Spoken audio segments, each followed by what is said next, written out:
Royal Enfield Classic 350 bukan lagi sebuah klasik yang kalian kenal, karena teknologi modern sudah disematkan ke dalam motor ini.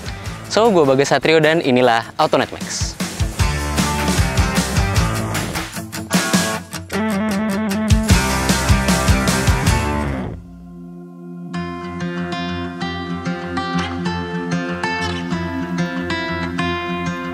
Oke, kita lihat dulu bentukan si Classic 350.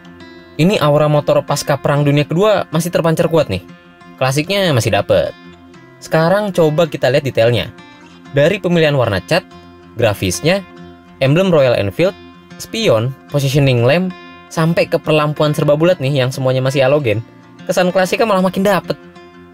Terus juga build quality bodinya rapih plus kokoh. Soalnya mayoritas panel bodi yang kalian lihat di klasik ini itu tuh besi semua cuy. Walaupun sayang karet di rumah lampu belakang ini masih kurang rapi sih. Tapi sampai sini kesan klasiknya masih kuat ya.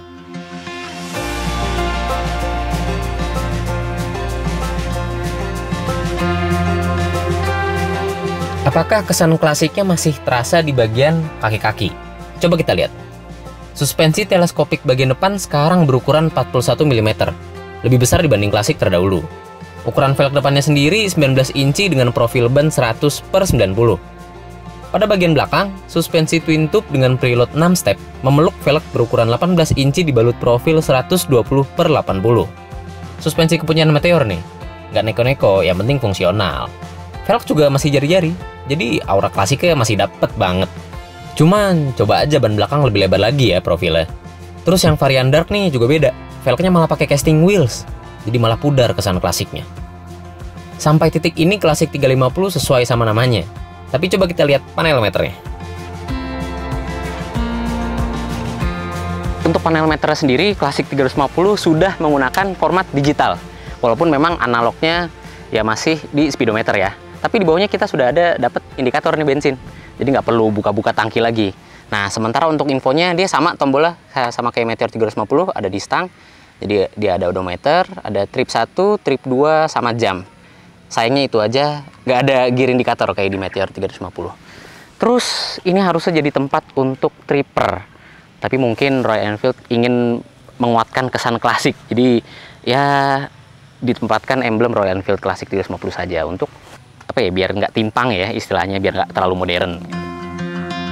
Satu lagi, walaupun panel meter masih berkesan klasik, cuma soal fitur modern seperti USB charging port disediain juga loh di Classic 350.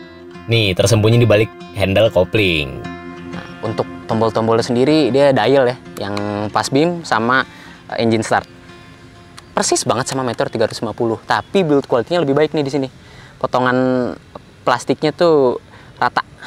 Jadi lebih rapi, bagus nih. Untuk riding position-nya sendiri buat postur yang tinggi gua 165 cm ya, itu dia emang nggak seenak Royal Enfield Meteor 350 sih ya. Walaupun memang tipe klasik ini masih cruiser. Karena dari segi stangnya aja dia agak maju ke depan. Dibandingkan kalau Meteor dia lebih dekat ke badan. Jadi untuk manuver itu berpengaruh banget. Nah, sama di bagian kakinya tuh tangkinya agak kurang mengerucut ya. Jadinya meluknya tuh agak lebar kaki. Jadi kalau gue napak tuh jinjit jadinya. Walaupun tinggi kursinya nggak tinggi-tinggi banget sih. Cuma 805 mm. Tapi overall masih enak untuk dibawa jalan jauh karena joknya empuk dan busanya tebel. Nggak berasa sih, bener-bener vibrasinya juga nggak berasa di kursi. Tapi vibrasinya itu berasa di tangan dan kaki. Nah, soal vibrasi jujur udah minim banget kerasanya. Karena Classic 350 udah pakai sasis double cradle dan mesinnya sendiri udah pakai balancer shaft. Pas gua bawa pertama kali sih vibrasinya paling berasa di tangan sama kaki. Tekniknya biar getaran nggak berasa sama sekali, ikutin eco indikator di panel meter aja. Hilang deh getarnya. Dengan berat kosong 195 kg dan posisi di riding yang nggak cruiser-cruiser banget ya, otomatis bikin Classic 350 ini agak sulit diajak lincah. Tapi sulit bukan berarti nggak bisa loh. Terbukti, diajak nikung di jalan pegunungan gini pun masih bisa diandelin. Kecepatan 80 km per jam pun motornya stabil banget. Bahkan pas crawling lambat, misal lagi macet nih, kaki tuh jarang turun karena sestabil itu motornya. Lalu bagaimana dengan mesinnya?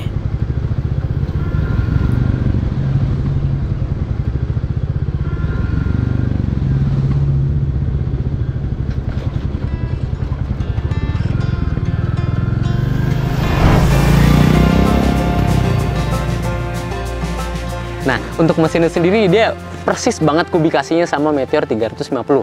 Pakai mesin seri J1D ya. Dia berkubikasi 349 cc dan dengan sifatnya overstroke. Jadi untuk putaran bawahnya torsinya kerasa banget. Torsinya sendiri dia 27 Nm, sementara untuk powernya ditune down dibandingkan Meteor 350 0,2 ya, dikurangin 0,2 jadi 20,2 PS. Oh ya, walaupun masih satu silinder, tapi sifat suara thumpingnya itu masih kedengeran banget. Karena knalpotnya tuh lurus, catalytic converternya nggak dibelokin ke dalam bawah mesin dulu, ke bawah sasis. Jadi langsung lurus, sehingga kalau misalkan kita nutup gas, itu letupan thumpingnya tuh berasa banget. Bahkan kita di atas motor langsung, wah pengen ngegas, rem, gas, stop. Wah seru deh. Bawa Classic 350 ini tuh bener-bener, apa ya, riding feel-nya tuh pure riding feel banget. Pure classic motorcycle. Selain thumping, ciri khas mesin Royal Enfield yang torky tentunya masih bertahan berkat sifat overstroke dan torsi puncak yang didapat dari 4000 rpm. Jadi tenaga besar sudah terasa sejak putaran bawah. Tapi perlu diingat, karakter platform J series ini bukan untuk kebut-kebutan. Selain bobotnya yang bertambah 3 kilo dari klasik sebelumnya dan nggak selincah Meteor 350, outputnya sendiri tergolong biasa aja untuk mesin 349 cc. Jadi setelah dikendarai, Classic 350 masih terasa sesuai dengan kodratnya. Motor klasik yang diciptakan untuk bersantai dan menikmati perjalanan, yang kini disematkan teknologi modern baik pada fitur, sasis, serta mesin hingga meningkatkan kenyamanan. Masih gentleman's ride banget. Tapi bagaimana soal harganya? Untuk harganya sendiri, Royal Enfield Classic 350 dibanderol seharga 105 juta hingga 110,4, yang terdiri dari 4 pilihan varian cat. Yang pertama itu adalah Halcyon. Lalu yang kedua Signals ini.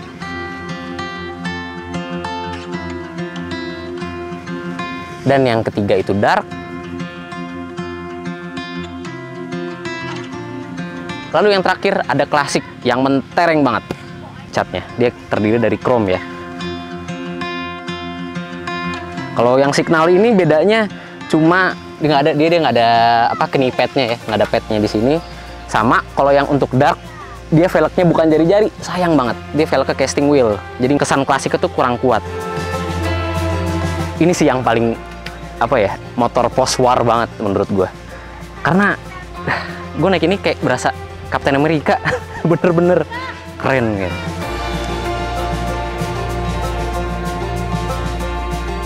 Oh iya, tambahan juga.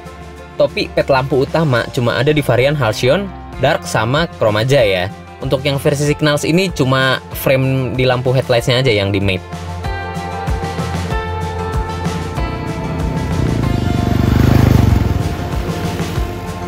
Kesimpulannya, motor ini cocok untuk kalian yang mencari nilai historical dari sebuah motor laki-laki banget ya. Terlebih dari tipe motor cruising, ini tuh motor yang kalau dibawa riding tuh mesti santai. Nggak boleh kenceng, nggak bisa apa ugal-ugalan banget. Yang penting santai, slow gitu, hidupnya tuh tenang gitu. Tapi kalau kalian mencari motor yang berperforma tinggi, yang untuk kebut-kebutan, untuk ngeliak-liuk, motor ini bukan pasar kalian. Oke, itu aja dari Autonet Max.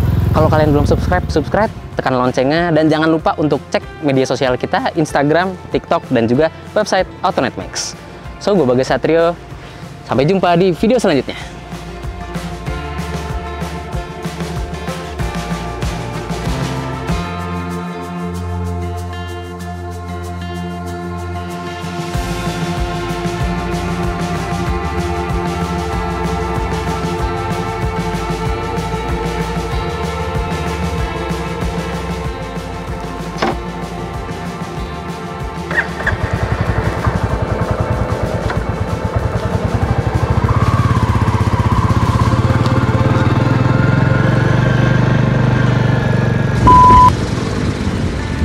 Kayak di mana ya? Kayak di India, kayak di Ladakh, kayak di Ladakh Jaipur.